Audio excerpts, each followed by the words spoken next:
In the last video for this section, I want to do 3 final quick examples of you're presented with a series and you want to tell whether or not it converges. All right, let's look at the sum, this series where we have a sum from n equals 1 to infinity of 2 to the n minus 1 times 3 to the n plus 1 over n to the n. And what's the thing you notice right away is that there's lots and lots of nth powers in here. 2 to the n times something, 3 to the n. And the thing to note then is that you're going to be able to write this series as something to the nth power, maybe times something really close.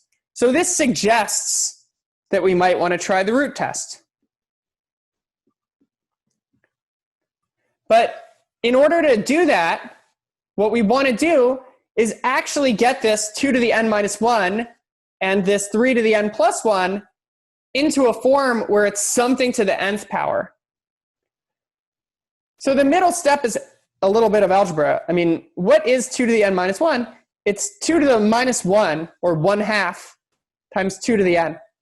So if you like, you could write that as 1/2 times 2 to the n. Same thing, 3 to the n plus 1, what is that? That's 3 to the 1 times 3 to the n. So what is s equal to? It's a sum from n equals 1 to infinity of 3 divided by 2 times 2 to the n times 3 to the n over n to the n. And you can rewrite this. You can factor out the 3 over 2. And now write this as a sum from n equals 1 to infinity of all of these things are raised to the nth power. So we can write it as 2 times 3 over n raised to the n. 6 over n raised to the n. So we'll factor out this 3 halves. This series is going to converge only if the sum of these 6 to the n over n's converges. So let's let this be equal to an. Let's note that the absolute value isn't going to do anything here because 6 over n is always positive already. So the important thing in the root test is to look at the absolute value of an raised to the 1 over n, which is 6 over n to the n to the 1 over n. But 6 over n to the n to the 1 over n is 6 over n to the 1. So in the root test, the important thing is to look at the limit as n goes to infinity of this absolute value of an raised to the 1 over n. So here we have 6 over n. And this is definitely 0. 6 is a number, n is going to infinity. This is less than 1, so s converges by the root test.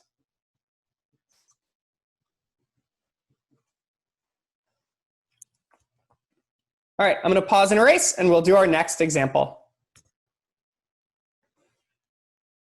For our next example, let's look at s equals a sum from n equals 2 to infinity of 1 over n times square root of natural log of n. So I know I mentioned that I like to avoid the integral test at all costs, but this is the kind of example that I know is going to work well with the integral test. Why? Well, it's similar to some examples we did involving the integral test early on. These things that had both like n to a power and a natural log in them. And why does that work well? Well, if we let f of x be equal to 1 over x times square root of natural log of x, well, now f of n equals this an. And we know how to integrate f of x because we're going to be able to do u substitution with u equals natural log of x. So that's the idea, that sometimes if you have a series that involves natural log, and you could imagine if you take f of x being the function that gives you an, if u substitution is going to work well with u equals natural log, then you might actually want to do the integral test. So we need to check a few things first, that f is non-increasing on the interval from 2 to infinity. I mean, that's definitely true as n increases, as x increases, the denominator is getting larger because x and natural log of x are getting larger, and square root of natural log of x is getting larger also. So if you really just want to check, I mean, you could take f prime of x.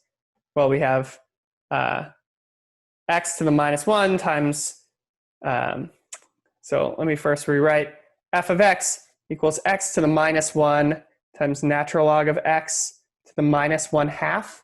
I think it's easier to rewrite it in this way and then do the product rule instead of having to do the quotient rule. So f prime of x is negative 1 over x squared, the derivative of the first thing, times natural log x to the minus 1/2, and then plus the derivative of the second piece, which is minus 1/2 times natural log of x to the minus 3/2 times 1 over x, and then times 1 over x again.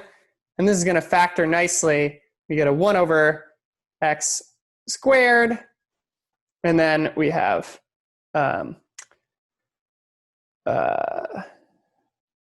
minus 1 over square root of natural log of x, and then plus, because we have this, so plus minus 1/2, 1 over natural log of x to the 3/2. Here's this square here. And it's clear that this term is negative, right? X squared is positive, but these have minus 1s in front of them. So this is definitely negative.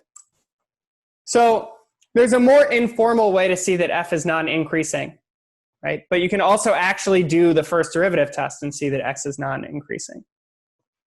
We also have to check that f is continuous and positive.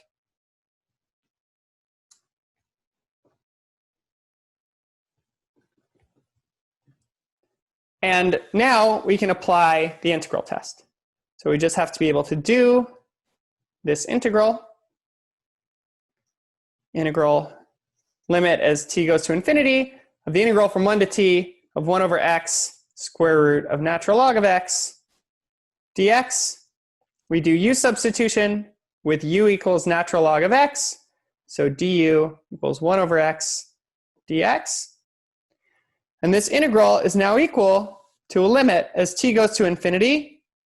We have to adjust the endpoints. So if x equals 1, u equals natural log of x is equal to 0. So we have an integral from 0. And then if x equals t, u equals natural log of x is natural log of t. So let me just write this here, natural log of t. And what we get is 1 over square root of u, and then du. 1 over x dx is du. So we know an antiderivative of u to the minus 1/2 is 2u to the 1/2. So we have a limit as t goes to infinity of 2u to the 1/2 evaluated at 0 and natural log of t. And okay, the limit as t goes to infinity of 2 square root natural log of t, this is going off to infinity. And then we have minus 0 as minus 2 times square root of 0 squared. But this limit is infinity, so s diverges by the integral test.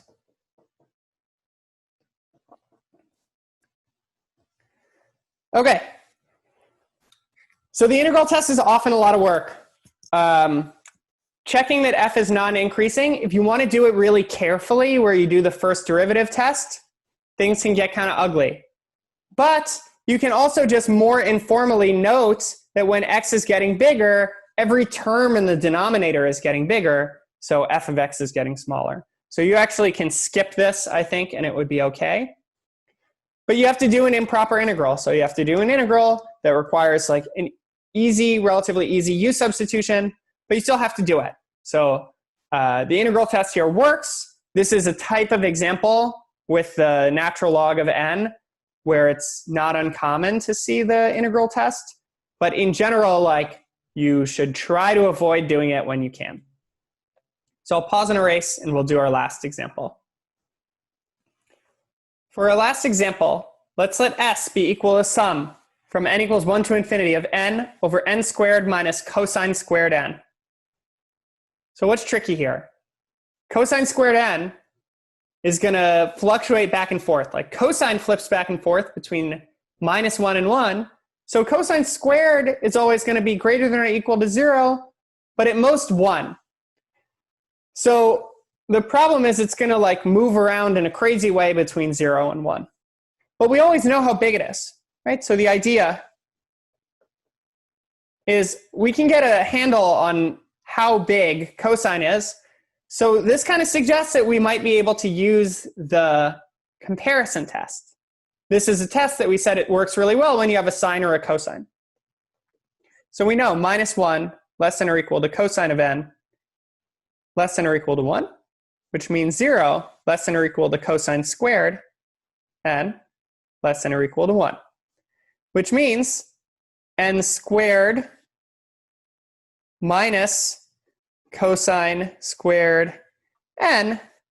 Well, okay, if this is 0, then this is at most n squared. And if it's as big as 1, then the lower bound we get is n squared minus 1. Which means, okay, now we flip everything the other way. 1 over n squared minus 1, greater than or equal to 1 over n squared minus cosine squared n, greater than or equal to 1 over n squared. And that's not really what we're adding up here. What we're adding up, we have n's in the numerator everywhere. Okay, now we get something nice. Here's like a 1 over n here.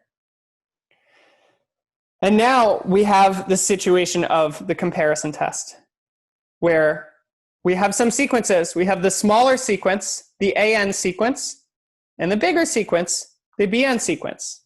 And we know that the sum from n equals 1 to infinity of the smaller sequence, an, well, this is sum n equals 1 infinity, 1 over n. This diverges because this is a p-series with p equals 1.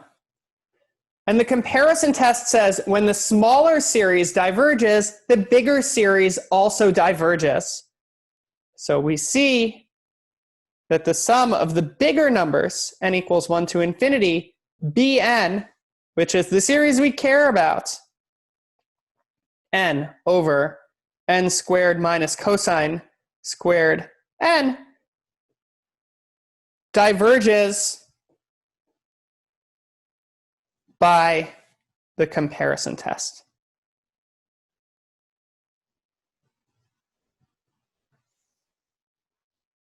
So why might we think to use the comparison test here?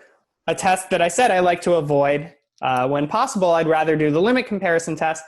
One situation where the comparison test works really well is when the thing you're adding up has a sine or a cosine in it, because then it's kind of easy to get a handle on putting some upper and lower bounds for that trig function, which means you can find closely related sequences where you can say the thing you want is either like greater than or less than your closely related sequence.